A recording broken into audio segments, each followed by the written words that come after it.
Mountain Apostolic Resource Center. To find additional episodes of this program, as well as other content, visit eaglemountain.tv.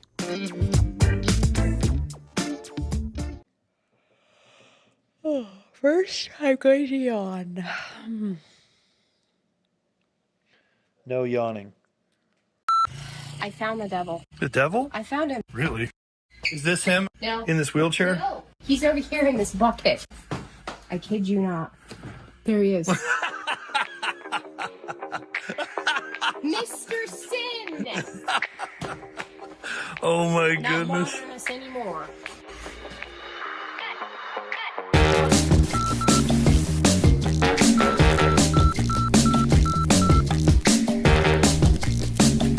And I remember her saying, okay, you're going to play Mr. Sin today. And she hands me this purple puppet with the nasty mustache. Pop the little puppet up, and literally on cue, 80 kids out there all, boo, no, God, I hate that guy. I was like, man, these guys are trained on cue. Like, I don't know if they got candy for doing that or what. But Oh, man. They just want to come down on deep someone. I theological guess. teaching. Deep theological teaching. Well. Hey everyone, welcome to Together We Build. My name is Chris Behnke. I'll be hosting this like normal, and I'm here with Prudence O'Hare. Yes, that's me. Prudence, I would like to know if in the last 6 months you've eaten Spam. No, No? it's not on my It's not on your list to eat. my favorites list? What is the strangest thing you've eaten in the last 6 months then? I don't eat strange things. You just don't eat them? No. What about, I mean, recently you visited Europe in the last 6 Okay, months. here's the strangest thing. Yeah. What is it? Europe. No, we didn't eat anything strange there. Well, that there's I some know weird of. things in Lisbon. Little Look, dessert I'll cakes. try desserts that are strange. Okay. Strange desserts. I ate this, it's like a Kung Pao cauliflower. It was cauliflower that was like deep fried or something yeah. at this, It wasn't. I think it was deep-fried. like a Korean restaurant or something I went to with a friend. It was actually really good. No, but it was a I brewery. no, that was the second time. The first time was them. And I actually both like had cauliflower. How? Cauliflower? Yeah, it was Okay. like a deep fried situation. Put in the It was really comments good. right now, wherever you're watching this, is it cauliflower? Like Prudence It's says cauliflower. it. Or cauliflower. Because I don't know about cauliflower. I didn't say cauliflower. Haley, did she say It's it? cauliflower, Chris. Correct. Exactly. Cauliflower is not good, but deep fried cauliflower in Kung Pao sauce is pretty good, but that's like not cauliflower. Let's be real. Of course it is. It's okay. All right, let's do the trivia. Speaking of trivia, this is going to be food-based trivia. Okay? Here we go. Who is the only person allowed to eat swan in the UK? Probably the king or queen. Correct. Excellent. Just once. on It says the this, queen, but the queen is no longer with us. So, okay. Which animal is used for transport milk and meat in the Middle East? Transport, milk, and meat. Camel. Camel is correct. Wow, you're batting 1,000 right now. Okay. In Spain, how many grapes must you eat on New Year's Eve for good luck? So obviously what this means is that in Spain, they believe on New Year's Eve, you're supposed to eat a certain number of grapes, and that will bring you good luck on New Year's Eve. It's going to bring you good luck in your digestive system or what? It doesn't specify. I think it's just all around good luck by eating this number of grapes. How many is it? 3. 3 is incorrect. It is 12. The answer is actually 12. All right. 12. In 2013, which mislabeled meat caused a scandal in UK supermarkets? Mislabeled meat. Mislabeled meat that caused a massive scandal in 2013. A mislabeled meat. Horse meat? Nailed it again. That Horse was just meat. a guess. So what I don't know, because I don't know what happened in the scandal, is was it horse meat that was mislabeled as beef, or was it like, I don't know. Probably. But is that a thing that's common in UK? Do you know? Horse meat? I think it's fairly common, It's common for in a lot other of places. places It's common to in a lot of eat. places. How do you feel about eating horse meat? I don't love it. You're not a fan of it? Not really. What if it was really tasty, like the best horse burger in the world? I don't know. Maybe. You'd go for it. I I'm just. surprised we don't eat more horse in Let's this go country. on to the next question. All right, in Arkansas, or Arkansas, if you say it a certain way. Arkansas. What are buffalo ribs? In Arkansas, Buffalo ribs. Arkansas, Arkansas, buffalo ribs. What are they? What are they made out of? You know this, Prudence. You know this. I do? Yeah, you used to live in Oklahoma. Remember? Yeah, it's been a while. I think they're chicken ribs. Chicken ribs? Yeah.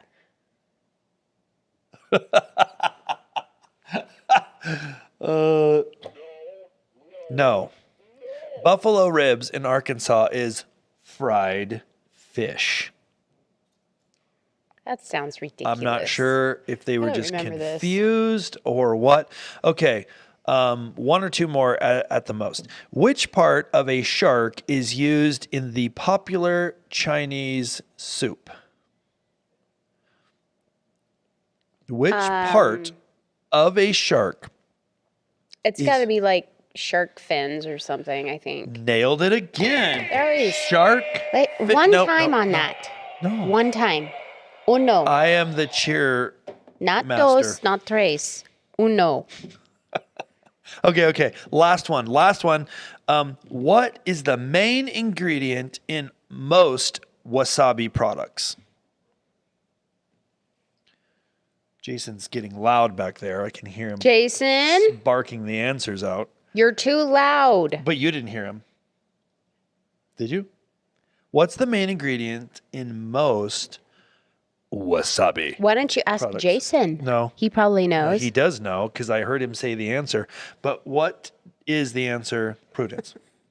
You know Mustard? This. You know. No, horseradish. By the way, is Yeah. horseradish, is that a certain kind of radish that's actually called a horse? No, it's a radish? plant. Some sort of herb, I believe. That I said once. Excellent job. His husband is not very blown obedient. away by your food trivia. Not obedient. brilliance. You're not Brilliance. obedient. It's probably a scripture verse or something. There so is go a with scripture that. verse. There is a scripture verse on Button it. pushing. There's definitely a scripture verse about button pushing. I don't know if they were referring to this particular Cheers button, but there is one. So, Prudence, what are we talking about today? What are we getting into? We're getting into a multi-part series about something that is just incredible. What is it? Well, let me look at my notes. Look at your notes. Yes. The lid of identity and the NEXUS Profile, The lid of identity. which Jason and the so Nexus lovingly said profile. the human next to us rather than the human nexus. That is really good. When did he say that? While you were gone. I love that. The Nexus profile or the human next to us profile. This is really bothering me right here. I feel like it's going to slop onto your keyboard. And I'm just going to hold it like this. I'm going to hold it like this for the whole show. Then if it slops on your keyboard, we're definitely keeping that in the show. I'll put it up here. Does that make it feel a little bit better? Like that? Okay, so what is the NEXUS Profile? Yeah, let's get into this a little bit. So Yeah, so we're going to do a multi-part series, and we're going to dig into this, and we're going to talk about the NEXUS Profile. We're going to talk about God designed, the platform, and these different things. But let's start off with the lid of identity and NEXUS Profile. So you want to know what is the NEXUS Profile? Well, yeah, I mean, because anybody Okay, that's we'll just do watching that this probably wants to know. super high flyover of that, because I think in the next episode we'll dig into it a little bit more, maybe at the end of this. But the NEXUS Profile is an assessment, a human assessment. So it is used, it's not a personality assessment, but a lot of people might think that it is. They might, kind of expect it to be if they took it. But it's really a temperament assessment that is quantifying the unchanging motivational drivers, the unchanging part of who you are at your deepest level. So That's this what is the NEXUS like Profile is. this is like the model that you were born with. Yes. Like of Yeah, it's the NEXUS Profile is simply an assessment that has been created if to quantify if the this unchanging is part like of who the you are. model of like, say we use a car as a word picture, then a personality would be like the paint job or something, right? That Yeah, that you can that's kind of change. That changes. such a good analogy. Yes, you can put a wrap on it and take it from a black car to a purple car. So a lot of assessments and things in the similar nature are measuring Yeah. paint. Yeah, on so if you people. didn't really know a lot about this and didn't watch this amazing Together We Build episode, and you took the NEXUS Profile, you might say, this is kind of like DISC or Myers-Briggs or StrengthsFinder or Colby, or there's literally hundreds of different assessments. There's What Disney Princess Are You assessments out there I as haven't well. taken that one, but Yeah, I probably would be more like Belle By if the I way, did. total side note, all of those that you see on Facebook that are like, what Disney princess are you? Or what super mansion is best for you, Prudence? Just so you know, Super. all of those are 100% designed to scrape personal information about you. Don't do So them. they can sell you It's a products. 100% sidebar that we're not talking about this episode. Yeah, but you know what? I would really like products tailored to me. It really saves me some then time. you should take the What Disney Princess Are You assessment. No, so the NEXUS Profile is similar in that it is quantifying the temperaments that are designed and built in from birth by God, and it's all built on top of a biblical foundation. But if you didn't know that, you would just say, "Oh, it's another personality assessment." But it's really not. It's really quantifying the motivational drivers that make up who you are at its highest level. That drive the personality. That derive the personality. So you say motivational drivers. Sometimes people are like, "Well, what do you mean?" Well, it's the thing that drives you to do, that motivates you to do the action. So, for example, Prudence, you're a stabilizer in this assessment, which we'll get into this in future episodes, and I'm a driver. So we both might have a task. We both might do the task. We might even do the task the same way, but the reason you do it and the reason I do it will likely be different. Very different. That's the motivational driver. So why? The why behind. It's kind of like the gas you put in the car. Okay. That's an NEXUS Profile. That's it. That's all we need to know. Well, there's more to talk about, but we got to get into the lid of identity, right? That's what this episode's really about. Okay, so you've got this nice NEXUS Profile situation, and why should somebody bother with it? Yeah, so What's the point of it? yes. And I think that's a perfect tie-in to the lid of identity. And taking a sip of this wonderful Keurig coffee. Oh, that's so irritating. So I let's don't get like into this. listening to that. So I'll just kind of set the stage a little bit, and then we can, talk about this and kind of dig in. So we know what your Bible says is that Jesus came with an assignment, and he's the only one. Jesus came and he got the Jesus assignment. He got the Son of God assignment. So he did his thing, and we're not going to get into all of that, but basically at the highest level, he came to reconcile the problems that started in the garden with sin. And he came and did that, and he came and died for all humanity. And he gave us a different assignment. So his assignment wasn't the same as ours. So this is another different episode someday in the future. But the what would Jesus do, it actually should be what would Jesus have you do, not what would Jesus do. Because he actually had a different assignment than us. A lot of times it's the same thing, but it's not always the same thing. So he gave us assignment, and that assignment was, ding, ding, ding, ding, the Great Commission, which essentially, that's the little term that people call it, essentially is go out into all the world and make disciples of nations. And What do you think about that? he's not saying make bench warmers. Yes. Unfortunately, there's always some bench warmers around, but ultimately we're trying to make disciples, not bench warmers. And behind the door of disciple is a lot of things. Yes, for sure. So if you think about that, so a nation's a nation, right? So what's your favorite nation? There's only one right answer. Oh, obviously the U.S. Yes, the U.S. That's my favorite too. Not that we're biased or anything, but so if we're supposed to make a disciple out of a whole nation, that's a big job. Yeah, that's a very big job. Do you think you can get that done for us, Prudence? Oh, yes, lickety split. Lickety split. By the way, total sidebar again. How fast is lickety split? Just like that is disgusting. So it's not as fast as some. It's not as fast as some, but lickety split. I'm never going to ask you about lickety split again. That was disgusting. So this is a big job. We're going to make a disciple out of an entire nation. And the Great Commission was make disciples out of nations. So it's like go into all the earth and basically turn the whole earth into kingdom-minded, God-fearing, God-seeking kingdom way. Bring heaven to earth. That's really what this means. So that's a big job. Yes, That's it a is. job that I might think would take more than one person. Would you agree? Unfortunately, yes. So, big And- job, more than one person. And here's the other problem, is that we're all insanely unique and different. Yes, Not one of us is just alike, right. which makes it, Fun.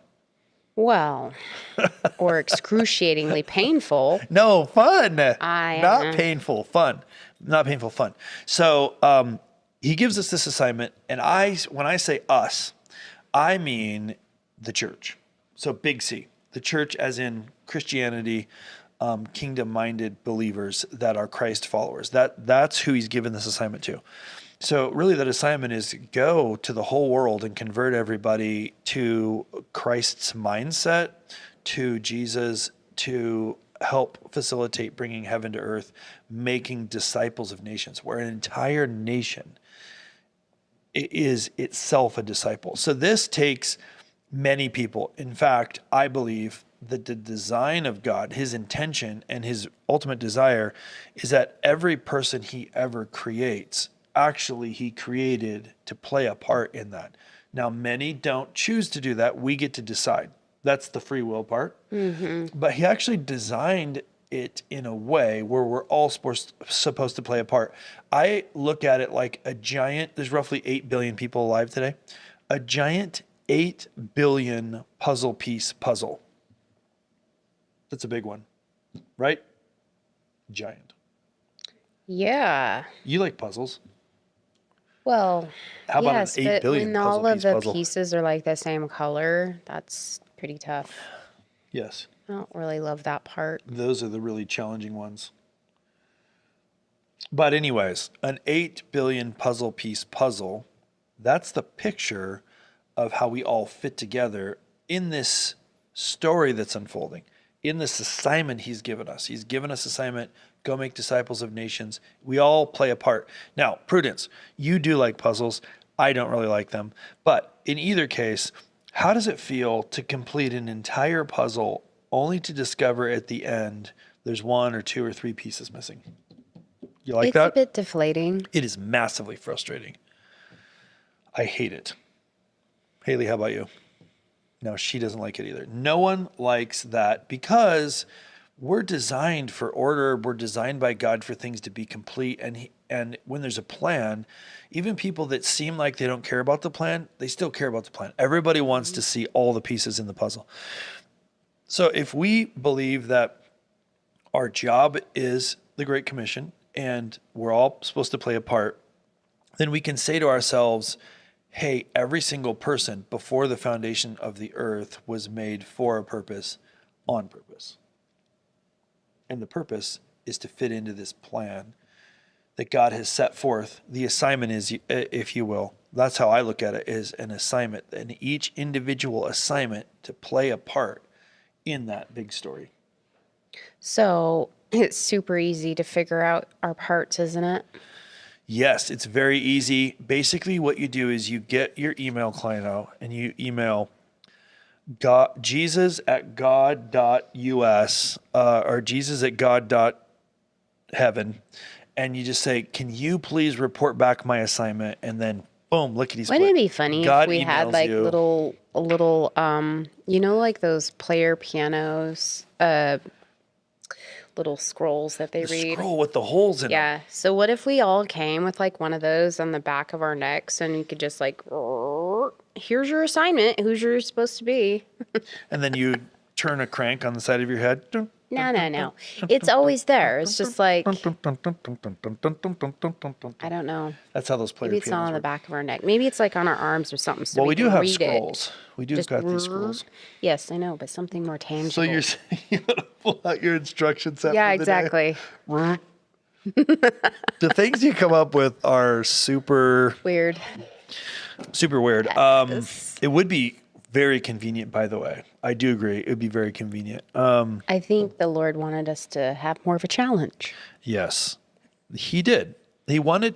I think you're actually right about that. I think he did create this scenario for us that is a challenge on purpose. I actually think you're hitting on something powerful there. He did that on purpose because it's in the journey of seeking out this forever throughout our whole lives that we actually develop the relationship with the Lord. Mm-hmm. If he did give us the little, like, that's not the same relationship. Like, that's not the same. It's kind of like if there's this incredible vista with the most beautiful view ever across a valley. If you have to... Is there a bug on me? Yeah, it flew by. If you can drive to it, it's beautiful. But if you have to hike 10 miles to get to it, it's more beautiful. Now, it's really not more beautiful, right? But you appreciate the beauty more if the only way to get to it is from a very hard journey rather than just driving up to a parking lot. It's the same beauty, but you appreciate the beauty a lot more when you have to work to get it. And the relationship matters more. You know what I'm saying? Yep. So I like to talk about Jeremiah. So Jeremiah 1, 4 through 8 is this. Now the word of the Lord came to me saying, now this is Jeremiah documenting what happened to him. Do you think that they called him Jeremy for short? I think they called him Jerms. Hey, Jerms, like that. I think Jeremy. That's where it got its start. It got its start back from Jeremiah. Yeah. All right. Sorry. Keep going. I think that is. Was false and fake and never happened. Well, I don't know. We don't know that. So whether it was Jeremy, or Jeremiah. Somewhere in a cave. I think it was Jeremy Maya. is written. I think it was Maya. This is massively off topic. Okay. Before I formed you in the womb, I knew you. And before you were born, I consecrated you. I have appointed you a prophet to the nations. So that's a really big call. And what's important to understand here is God's telling him this, and that he knew this about him, and that he designed Jeremiah for this purpose before he formed him in the womb. So this is before he was even existed as a single cell. He already had pre-decided the assignment that he had, which was to be a prophet to the nations, which was a big call. And Jeremiah says, alas, Lord God, behold, I do not know how to speak because I am a youth. So he immediately kind of rejected the purpose God made him for and gave an excuse. I'm just a kid. I don't know what I'm doing. I wonder how old he was. He was a youth. Yeah, but what did that mean back then? 5? He was 6? He was 5. I don't know. I am imagining he was somewhere between the ages of 13 and 18. Because in order to kind of be doing things of this nature, he would have had to have been of age, which is 13. So that's man status? That's is man 13? status. That's when you get the stamp. Man, you're a man. Man, we are so behind. Yeah, we're behind. So now, like 37-year-olds are like, I'm just still a kid. Anyways, again, we're off topic. So the Lord said to Jeremiah, do not say I'm a youth, because everywhere I send you, you shall go. All that I command you, you shall speak. Do not be afraid of them, for I am with you to deliver you, declares the Lord. So God was saying, don't say I'm a youth. Now, he was a youth. So God's not saying, hey, pretend you're not a youth. He was saying, don't use that as an excuse. Or youth is not your identity. Prophet to the nations is your identity. So the enemy likes to come in and use parts about us that are true as an excuse. So he didn't say, I'm an old man, I can't do this, when he was 14. The enemy came in and whispered, you're just a youth, you can't handle it. So the enemy uses truth to corrupt our identity, because God said, no, your identity is not youth or old or anything, has nothing to do with it. Your identity is prophet to the nations. And he's like, oh, I'm a youth. Don't say that. So God wasn't saying, you're not a youth. He was saying, don't use youth as an excuse. I made you to be a prophet. What do you think about that? It's good. Do we do that?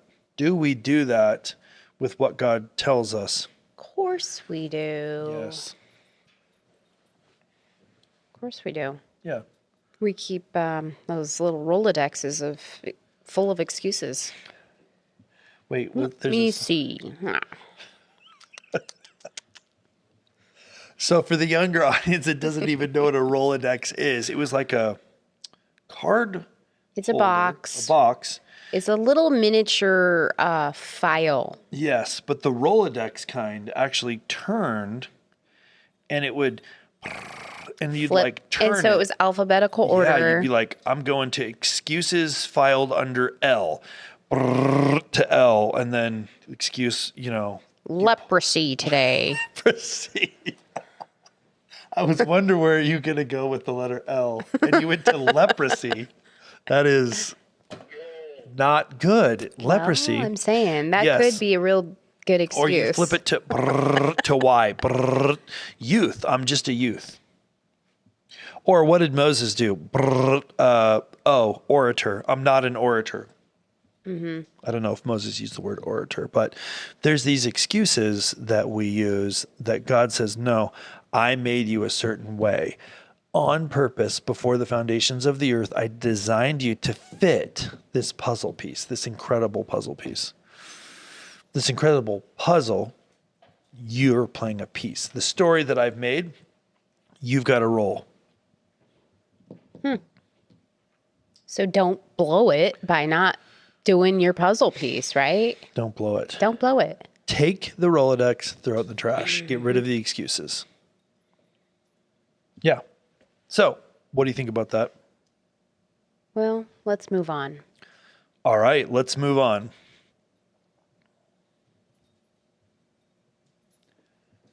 What's your, okay, how does, I have some questions. Let's move How on. does Let's. communism Yeah. play into what we're talking about today? Yeah. So, I'm trying to look for something real quick.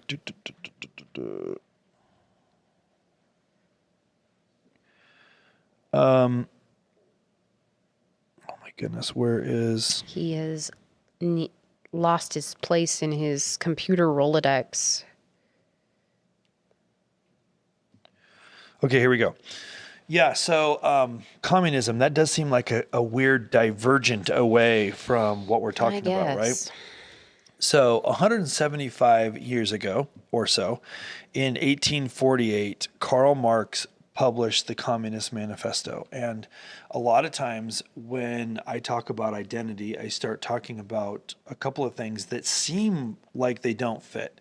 And the first one is communism. And the reason that I bring that up is because what most people think of and what we have been taught in modern Western culture and in our school systems today is that communism and capitalism are two things that are opposed to each other, that are political governmental structures for the way we handle money, goods, services, occupation, and control. And that's actually not an accurate picture of what really communism is. People's like, wait a minute, I know what it is. And older people say, I know what it is. I grew up in the Cold War era or something like this. I know what communism is. The thing is, you got to actually go back and look at the roots of it and what did Karl Marx write about? What was the purpose of it? And if you want to dig into this more, which I highly recommend that you do, I absolutely think that you should. A good place to start is a book called The Naked Communist. And that book was written, I think, in the 50s to help people understand what the root of communism was. So the root of communism is designed by its nature to remove God out of society. So Marx and the other original founders of communism didn't believe in God, but they saw God as an ideal that was pervasive in society. So the concept behind communism is really to remove God by creating a structure where everyone is sufficient all on their own as a group together. And they used common enemy, the Bolsheviks. There's just all the stuff you can read about it. We're not going to go into it today. But the point of all of that was specifically designed to remove God away out. Now, capitalism isn't designed to put God in, and communism and capitalism aren't actually opposites of each other. They kind of play out that way because what happened is the concept behind communism was if we remove the concept of God, we remove the concept of identity, and this is why we bring it up, and understand that there's no truth, there's no false, there's just all this kind of like singular existence where we happen to be living at the same time as each other. If we all just understand that the good of the many outweighs the good of the individual and kind of allow it to carry out, people will naturally just do their part and all problems will be solved. We don't need government. We don't need police. We don't need military. We don't need money. Just everyone contributes together. But the reality is, the truth is that didn't work. And so the belief back then was, well, it doesn't work because the idea of a God that doesn't really exist is still pervasive out there. And so with that out there, people will not fully adapt and adopt the understanding of this kind of utopian mindset. So more and more government control was in place with the idea that eventually, once we squash out capitalism, God, the individual mindset, the individualism itself as a way of thinking, once we squash that off the face of the earth, then we'll relinquish all of the control and everyone will just work together and get along and it'll just be fine. The reality is that if you remove identity, it always will backfire. And this is why communism collapsed, because God is real and he did create people for a purpose. And so when you try to create a scenario where you remove identity, you actually can't. People deep inside, this like kind of cliche saying, there's a God-shaped hole that everybody's trying to figure out how to fill in their life. That is true from the sense of an innate, inborn design by God to have a purpose and to serve and worship a creator and to seek after the supernatural. Those are built into our DNA by the creator. So when you say communism removes God and removes the individual identity, people will never submit to that for anything longer than a short period of time because God wired it into their DNA. But make no mistake, the concept of communism is one specifically designed by its design to remove God from the face of the earth. And that's why we talk about it, because it attacks literally a person's individual identity. And if God designed each of us on purpose, like Jeremiah before the foundations of the earth, this is a direct attack on the identity and individual uniqueness of a person. So that's the side divergent, So tie-in in a with nutshell, communism really wants to remove the uniqueness of people. Excuse me, as individuals, Exactly. and everybody is the same, and everybody gets the same treatment, and No one's more valuable no one than is another. more valuable, and we're just all a bunch of drones. Yeah, no one. So they like to take things like that seem nice, like no one's more important, which I believe A that classless system. It's advocating for a classless system. classless system, which there's a lot of damage that have happened from class-based systems and caste-based systems. So, like the idea behind some of this, the implementation. Okay, so the idea is we got to remove God, and we're going to do it by removing the individual identities of people. Here's how we're going to do it. And there's all these different things. Some of those different things, they're perfectly fine, right? That's the devil's trick. He uses a lot of things that are good for nefarious purposes. So there's a lot of damage that was happening, especially 175 years ago, by people asserting control. There's not at all following kingdom godly principles. They were torturing people. They were making them slaves. And so Satan's master plan is always he takes that, which wasn't good, and applied it to the concept of God doesn't exist and individuality doesn't exist, and used the real truth about people, kind of managing countries and groups of people poorly and torturing them. And he used that to push the agenda of removing the individual's identity. Okay. So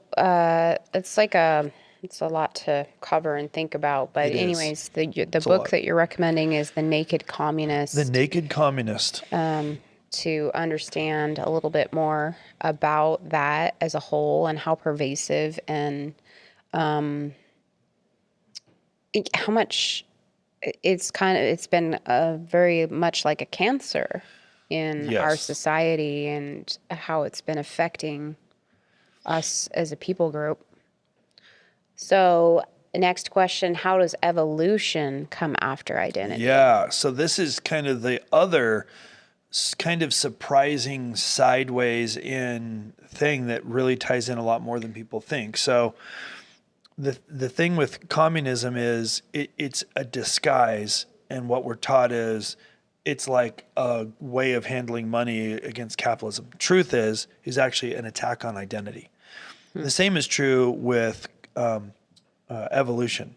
So November 24th, 1859, Charles Darwin published The Origin of Species. Okay, so Karl Marx did the Communist Manifesto in 1848, and Charles Darwin was The Origin of Species in 1859. Correct. So were these guys buddies at all? I doubt it. I have no idea. I didn't do that research. Well, anyway. But you can see a strategic move by the enemy to remove identity. So with evolution, people are kind of like, what's the big deal? Science has shown us that, creation couldn't have happened in 7 days, and there's the Big Bang, and there's all this stuff, and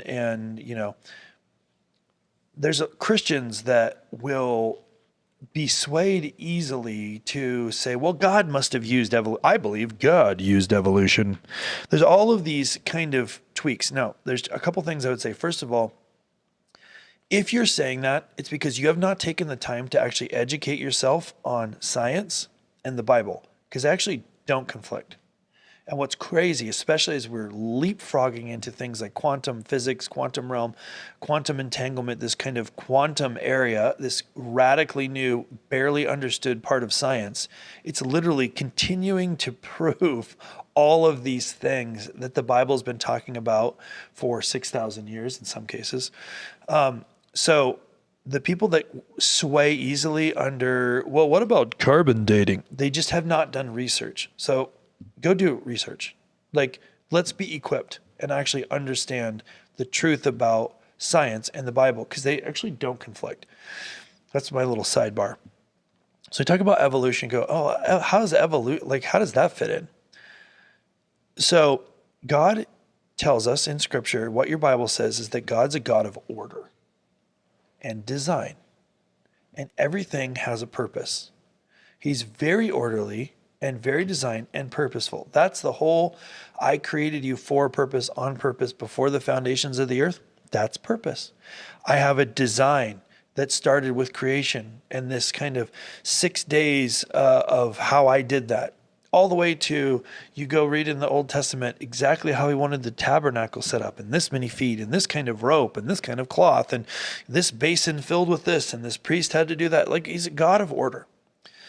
So if I want to attack the God of order, what I'm going to do is I'm going to play the opposite card and say everything actually came from disorder. So evolution is also a direct attack on identity and God by saying everything is just accident. Well, how could you just accidentally have people and animals and trees and plants and the earth? Well, give it enough time, it'll just kind of accidentally all happen. So a lot of people say, well, what's the big deal? Like, couldn't God have kind of shaped evolution, and used it? Well, no, because really what you're doing is you're going back and saying it's all by accident. Things by accident don't have a purpose. So why would we humans love this idea of evolution? So there's a couple reasons. One is if you're created on purpose for a purpose before the foundations of the earth. Let's look at Jeremiah. What did he say? Jeremiah, I've called you to be a prophet to the nations. So I have a purpose for you. What did Jeremiah do? He was like, bro, I don't know if he said bro, but that's scary. Prophet to the nations? Like, if I get this wrong, they cut my head off. I'd rather not do that. So an excuse comes out. Oh, I'm just a kid. Okay? So if it's true that we're all called for a purpose, every person with a heart beating, if you're listening to this, that's you. Okay? Every single person was created for a purpose.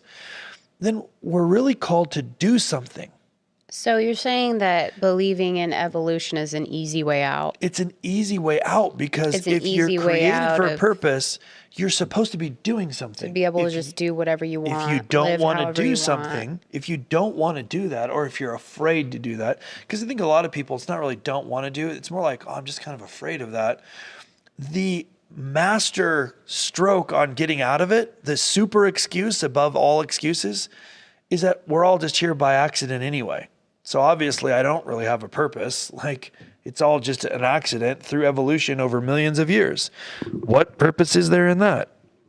It is a subconscious, wild card in the game of Uno that gets you out of all responsibility. Uh-huh. And the side effect of getting out of all responsibility is we don't have an identity.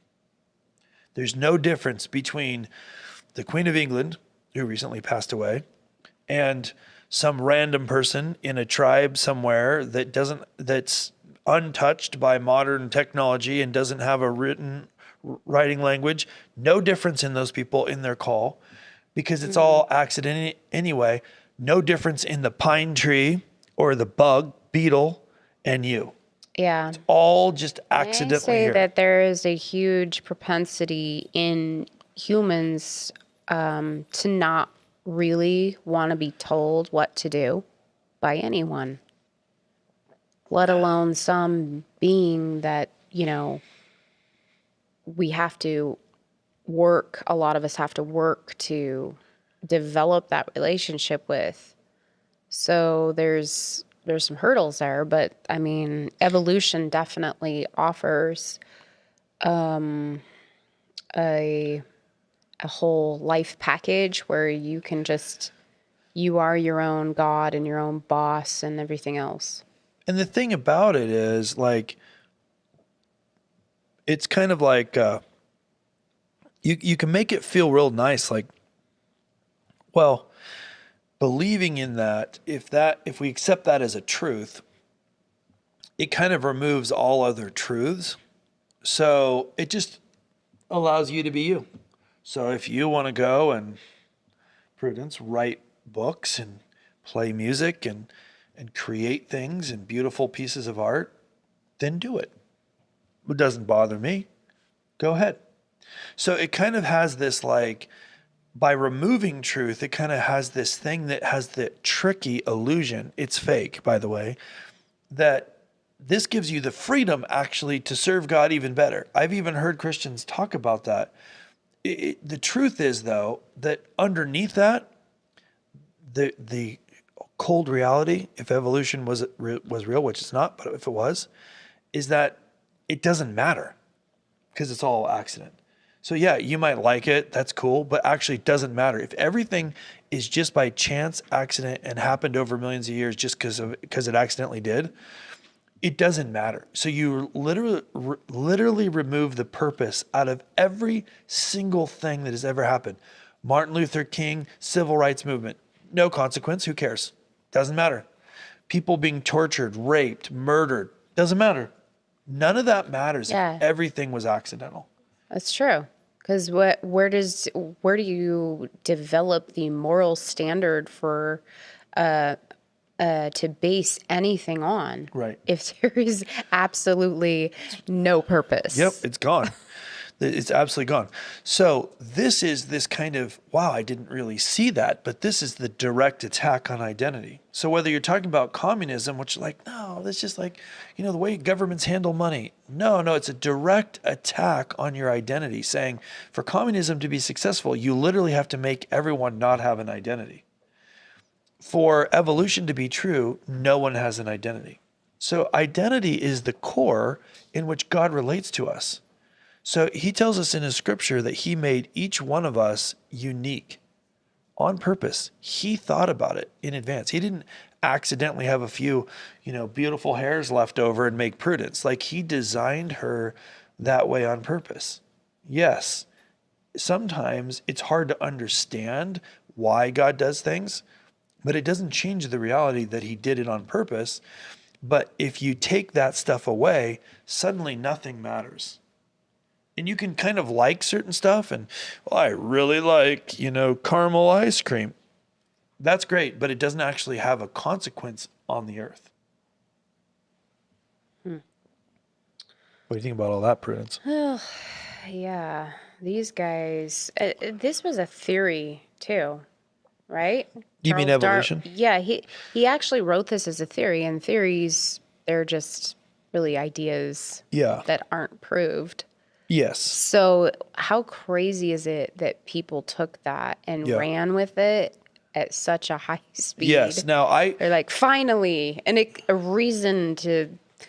So historians can debate this. I don't know, but I believe Karl Marx's goal was purposely to remove God and identity. I don't know that Charles Darwin's goal was to do that. He published a theory to answer the question of how did we all get here? But Satan immediately leveraged that and used it to go after identity. So because a lot of people are like, well, that wasn't Darwin's intent. It doesn't really matter. Like, we often do, like, maybe it was. I have no idea. Historians kind of argue about it. But whether it was or it wasn't, the enemy used it very well and orchestrated it very well to remove at the deepest level identity. So you have people now, young people are like, your truth is your truth. My truth is my truth. You want to say that you're a Volkswagen. Who am I to say that that's not true? It's true for you, even though everyone knows that Prudence is not a Volkswagen. I just don't, it breaks my mind to try to understand the logic behind the whole your truth is your truth business, because it doesn't make sense at all. Well, a lot of people are like, oh, they don't really think that. No, they do. They've forced themselves to adopt the idea that if Prudence says she is a Volkswagen, which she wouldn't ever choose a Volkswagen, she'd be like, what were you saying? Ford truck? Oh, no. If you chose... that was completely different. What car would you be? Um, I don't know. I have to think about this. A Mercedes. Haley says a Mercedes. Elegant, powerful, Reliable. reliable, Hopefully it's reliable. expensive. It is a reliable car, expensive isn't it? maintenance It's supposed fees. to be. Oh, expensive maintenance fees. Yes, that is for sure. So, yeah, so I guess as we look at this and we talk about identity, we talk about the lid of identity, it's kind of like one of these things that the enemy likes to come in and just covertly whisper in our ear and tell us, hey, you're not who you say you are. You're not who God says you are. Why don't you just not worry about that? It's better to just play Call of Duty every day, or watch binge Friends episodes on Netflix than to actually take the swallow, be brave, and take a step forward into what God called you to be. Because if you don't do that and everything is just an accident and we just ended up in here, then we don't have to be accountable if we aren't able to accomplish the assignment we've been given. Oh yeah, so many reasons and layers, and I think it's definitely more complicated depending on the person and their experience in life. But I think overall, we don't want to be told what to do. We want to do what we want to do, and we're definitely don't want to work hard. Especially on our emotions side of things. I think that's the hardest part for us humans to deal with is our emotional and spiritual selves. Those pieces are much harder than going to a 9-to-5 job every day. Oh, yeah. And that is the piece that matters the most out of all of who we are is the spiritual pieces of us. Right. And we have the most battle there. Right. Because it's the most important. So I guess, as we're going to wrap this up, we're going to do a multi-part series where we're really talking about identity. We're going to dig into the NEXUS profile, why it's important, and talk about all that stuff. But, I guess ultimately, if it's true that God's kind of created a purpose for his church, which is really for all mankind, and we're all supposed to play a part, what more effective way than just getting as many people as possible to not play their part? Exactly. Right? Sounds like a good plan to me if I was, If you were the devil? Yes. If you were the devil? Absolutely. So, as we're wrapping this up, definitely watch the next series as they come out. But Prudence, what would you say to someone who is just kind of like floating along? I call them drifters, drifting along through life. And now they're hearing this and they're like, oh, you mean God made me for something?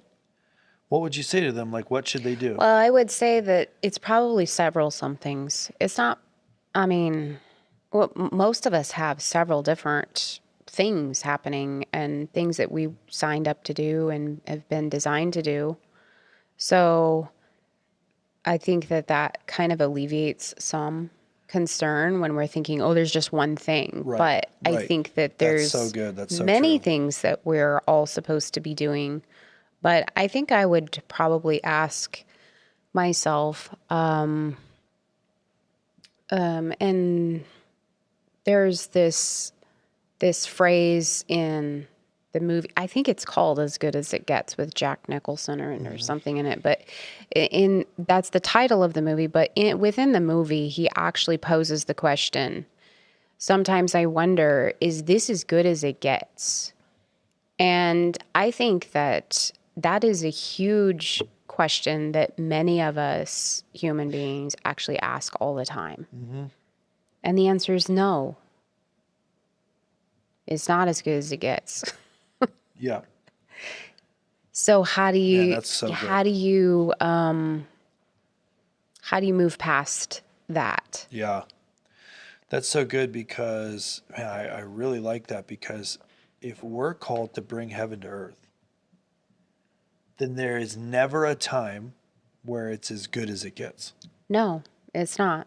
It's always going to be getting better. Now, what you can't do, and what you're not saying is always be unsatisfied and frustrated with your life. Right. So there's this fine line. We have to be careful and not swing the pendulum too far, right? Like that's always the case. Yeah, I'm not talking about contentment necessarily, or having a joyful attitude or anything like that. But what I'm saying is that when we hit the mediocre points of our life, and we're actually, I think, psychologically needing to grow and needing to stretch. That's what we're designed to do. Mm-hmm. But we have this conflict happening that we don't want to do it because could be laziness that's happening, fear, a combination of past trauma or whatever the case is. But we literally are in this space where we're asking this question, maybe even subconsciously. And it's kind of one of the life's questions. Yeah. I don't know, like, should I be satisfied in this space, or right. Should I reach for more? Right. And always go for more. Yeah. Always reach for more and believe that there is more for you to grow in and to expect, and to believe that the goodness of God is much, much more than we know in that moment. Yeah. Man, that is so powerful. I love the way that you stated that. I'm excited about digging into this. And we're out of time for today, but we're going to be digging into this over the next several episodes. This call to understand our identity. It is critically important, as we've really talked about. We're going to talk about the NEXUS Profile, and we're going to dig into all that. So don't miss a single episode that's coming up. I want to tell you about a couple of things super quick. Love it if you'd like and subscribe. Let us know what you thought about this episode or other Together We Build episodes. This show, Together We Build with Chris and Prudence, is produced by and managed by Eagle Mountain TV. You can find more about that ministry, and you can support it. We would love it if you would support it, wouldn't we?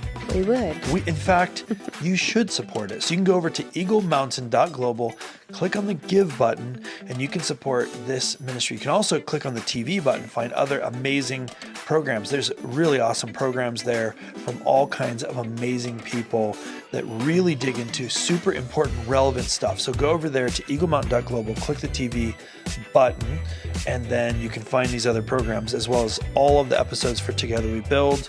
You can also find out more about our particular ministry at chrisandprudence.com. You go check that out. We've got all links to Prudence's website, my website, all the different things that we're part of. There's a lot of powerful, useful, and a lot of free resources available as well. So check that stuff out. Love to see you guys on the next one. And we're going to go out with 5 cheers. 5 cheers. No. And that was that was the 5th. All right, we'll see you guys later. And that was the 6th.